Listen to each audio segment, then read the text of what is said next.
I'm talking to Owen Benjamin. This is my first time meeting Owen, and he is a stand-up comedian and actor. He streams every day on his YouTube channel, Owen Benjamin, and he has a website. He's going to give that to you. Owen, welcome to the show. Thanks for having me, man. I appreciate it. I'm excited. Yes, sir. I'm nervous about. I'll say the website for you. Well, I'm 6'7" and I play piano, so it's a pun. It's hugepianist.com. I have the sense of humor of a 9-year-old, but it's pretty literal. My producer came into the studio. He said, Owen's website is huge.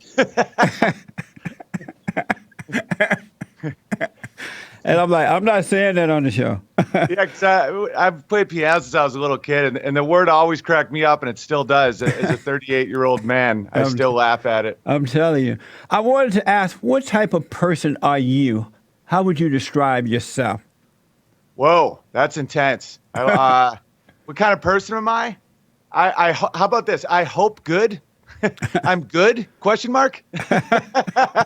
I try hard. I make mistakes. I think my motto that I've pretty much stuck by for a while now is I might be wrong, but I'm not lying. That's kind of what I live by. And how did you get into the entertainment field? You walking down the road one day and you say, I'm going to become a comedian and actor. It's an interesting question. My dad taught public speech, and I played piano my whole life, so I used to play at weddings and stuff and receptions, and I would just hang out after or like write songs about the bride and groom. And then there was a comedian who came to my college, and all my friends were like, you should open for him. You're not scared of crowds. And I'm like, I don't know. And then I just did that. And then my buddy wanted to go to LA, and I didn't really have anything to do. So I just went with him. And then I met Adam Sandler, and he put me in a movie. And then I was like, all right, I can do this for a living. And, and it's now gotten weird, the entertainment industry's gotten pretty wacky in the last few years, yeah. But if you stay the course, the future's still bright. You just can't bend the knee to that nonsense, That's true. One thing leads to another if you stay the course. You're absolutely right about that. Yeah. I read that you and your wife just had a baby. Is that true? Yeah, we have our second little boy, Charlie. He's like a month and a half old now, but we have a 2.5-year-old and then a 1.5-month-old. Congratulations, man. Thank you, man. No, it's the best. It's the best. And so you have 2 boys. 2 boys. Right on. Real men make boys first. I know. My brother had 2 girls first and then a boy. Beta. And he's a lumberjack, and I'm like a piano-playing entertainer. But I had 2 boys out of the gate, and he had 2 girls out of the gate. As he's dropping giant trees, and I'm just playing Bach. That's amazing. You got fired from a show at UConn for opposing hormone blockers for transgender kids, and then you lost your agent and manager. That's right. I did that. That all happened. I was at CAA and Principado Young Management, and I'd been there for over 10 years. And when all this stuff started happening with children, when I saw that this one guy, because that's the thing that a lot of people don't do in Hollywood. They never name anybody. They never say you're doing something wrong. It's always I'm opposed to child abuse. It's like, all right, who is it? Say who it is. Yeah. And I did. And this one dude, he had a bit of power, but he has a 6-year-old boy that he says is a girl, and he's planning on giving him hormone blockers. And I'm like, dude, by name, I'm like, what you're doing is child abuse. And everyone starts texting me, you got to apologize. You got to retract that. Don't be transphobic. I'm like, don't be goodphobic. You know what I'm saying? It's like, dude, I can do nonsense words too, man. You want to play nonsense word games?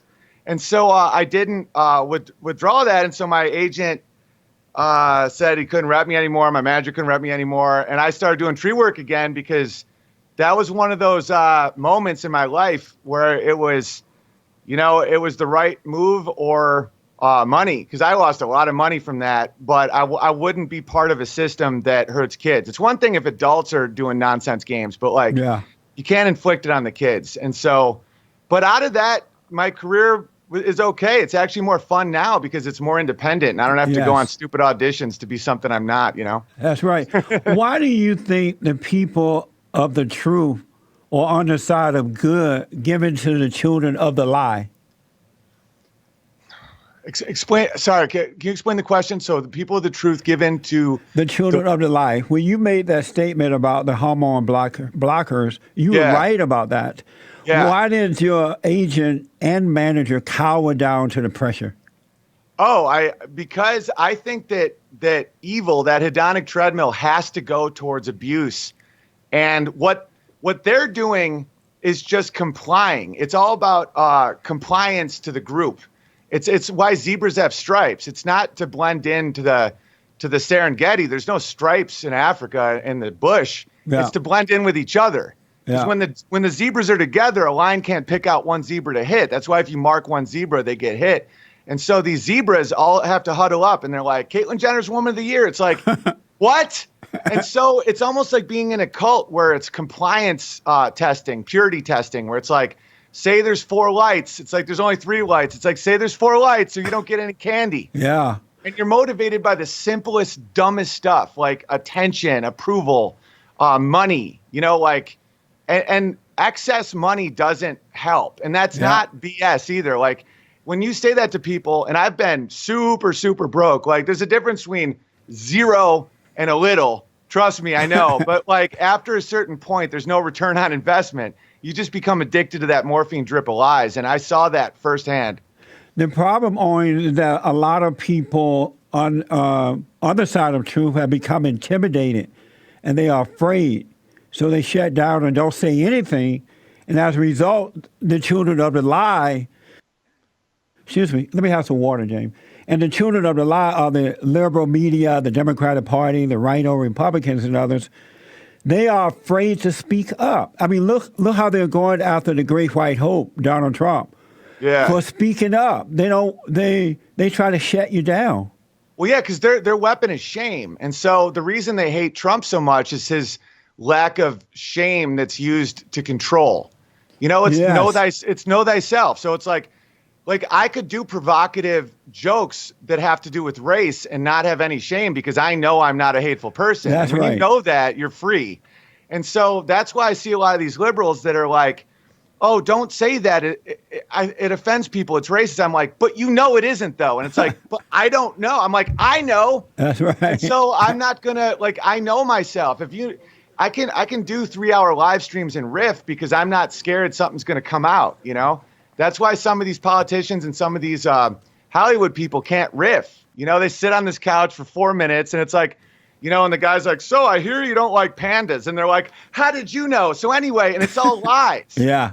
And because they think that something bad's going to come out because they don't trust their own instincts. And that comes from kneeling. That comes from accepting lies. What is the solution? How do we turn this around? Speak the truth. Yeah. There's no other way.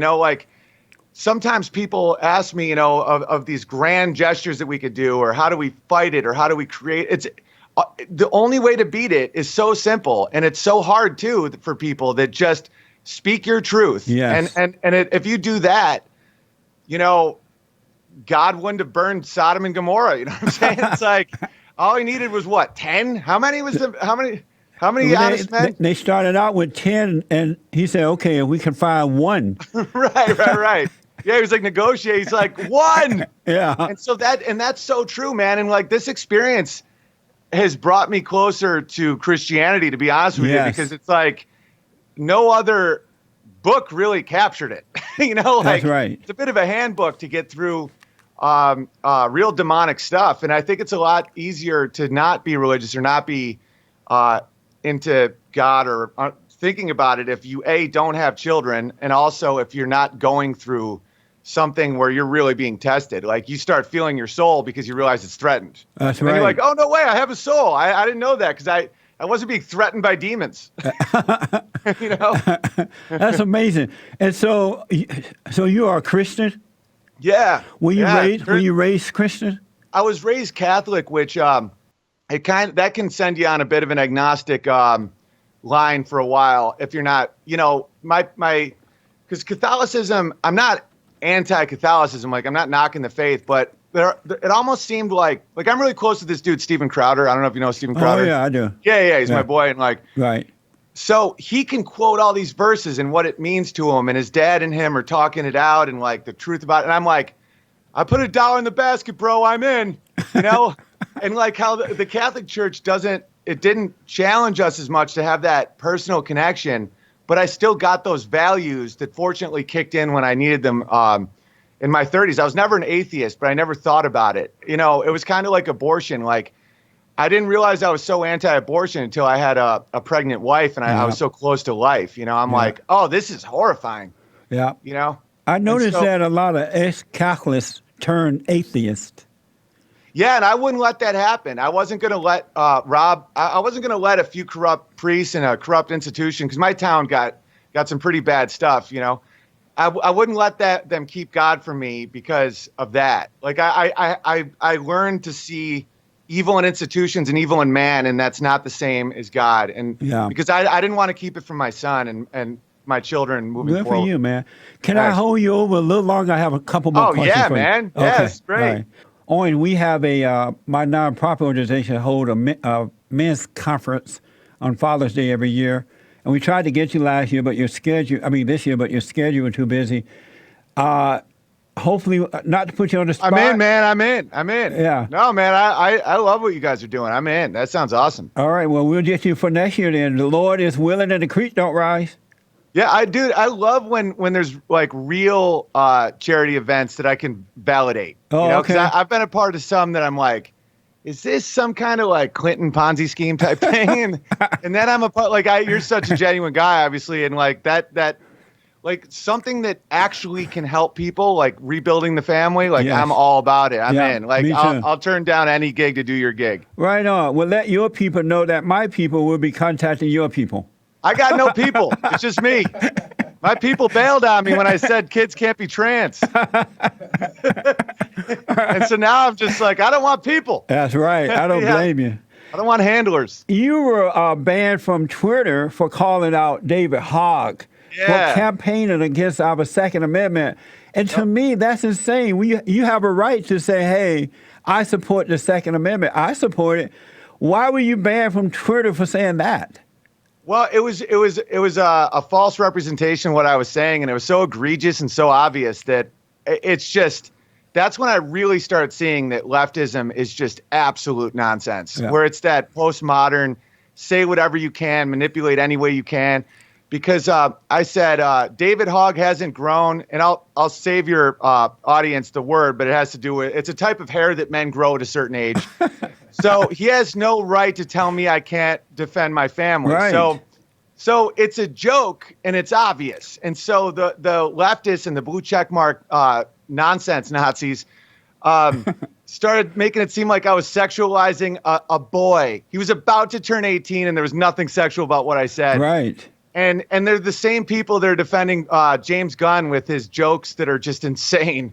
You know, like, I've never, ever made a joke with a victim as a child, ever once. Like, the joke I made is like, you're too immature to tell grown men how to defend their families. And everyone knew it, but they went along with the nonsense. That's right out of Gulag Archipelago, man, where it's like, no one's going to speak up, you know? And that's when it made me start resenting other comedians, because I'm like, if you let me go down, we all go down. Right. And then I had that internal battle about not keeping resentment stuff that I've heard you talk about. Yes. But at the same time, it's like, you know, I'm like, you guys are cowards. Yeah, I'm always amazed at that fact that when a person such as yourself or someone who's represented what's right, when they are attacked by the left, you don't really get a lot of support from your side. It's like they'll turn against you before they stand with you, and that's mind-blowing to me. Oh, especially when what you're saying is true and traditional and good for everybody, and what they're saying, like, they'll stand behind some really bad stuff. Like, and part of me is like, wants to stand behind it too, because part of free speech is you got to let people talk even if you hate what they say. Right. So I'm always torn, because the tribal nature in me is starting to kick in, where it's like, is this the rules of engagement? Where it's like, do I take you down now, or do I stick with my principles? I mean, this is a real time of cultural growth and questioning, because, you know, someone was telling me like I'm this bad guy because I used a pejorative, and I'm like, show me when I called a member of that group that, though.